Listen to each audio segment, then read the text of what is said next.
All right, let's see how services work in DoTimely. So to create a service, you can click on this red button and add a new service. I'm going to look into an existing service.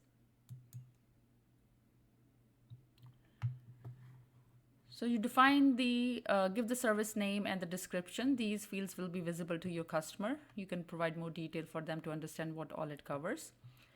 And then service type, we have two type of services. One is service and one is the add-on. Add-on is that will go with an scheduled service. So you cannot schedule an add-on by itself. It needs to be with the combination of a service. You define the price, enter the duration. Now the duration is going to be in minutes. If you are doing an overnight service, for example, in pet industry, you have overnight pet sitting, make sure you enter the duration in minutes. Staff pay, you can define the default staff payout rate. It could be either fixed or percentage.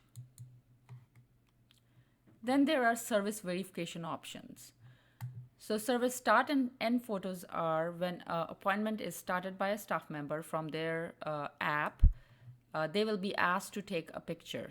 And when they end the appointment, they will be asked to take a picture. So this picture they cannot upload from their library. They will have to take it at that moment. And then GPS tracking is which if the staff is just doing check-in, check-out for a service, it will show where they were at that time.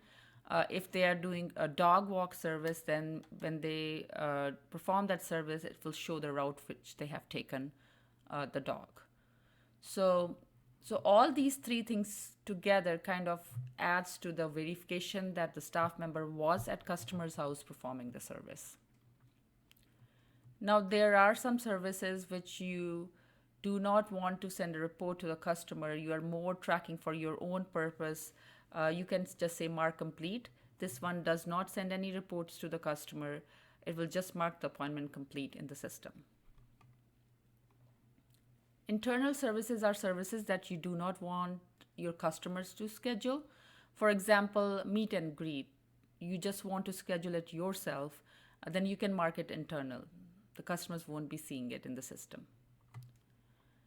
Taxable, if you define the service as taxable and the customer has also, you have selected tax for the customer, then when the invoice is created, the tax will be added for that appointment.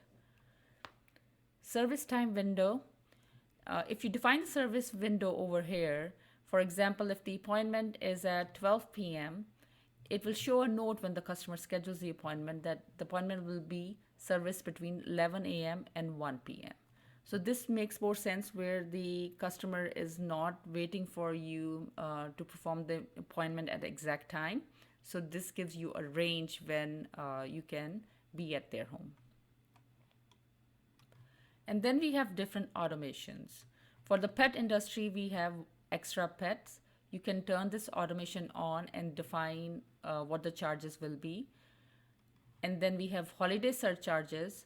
So if you define that it's a holiday, you can charge additional. The system will automatically add these surcharges to that appointment. Then we have weekend surcharges. You can define the weekends under setting and business. After hour charges, you can set your business hours, then anything before and after there could be additional charge added. So these are the 4 automations that we allow, and you can set the automations from here. You create a add-on and then you turn on the automations from here. So in the service, I do want to mention in the automations, each service you can set the prices. So let's just go back. So under automation, you have this custom price. You can change this price for any service, or you can turn automation on and off for specific service.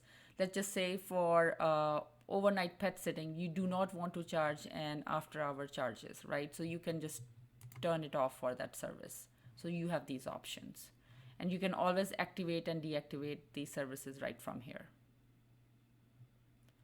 And again, any more details needed, please check in the help.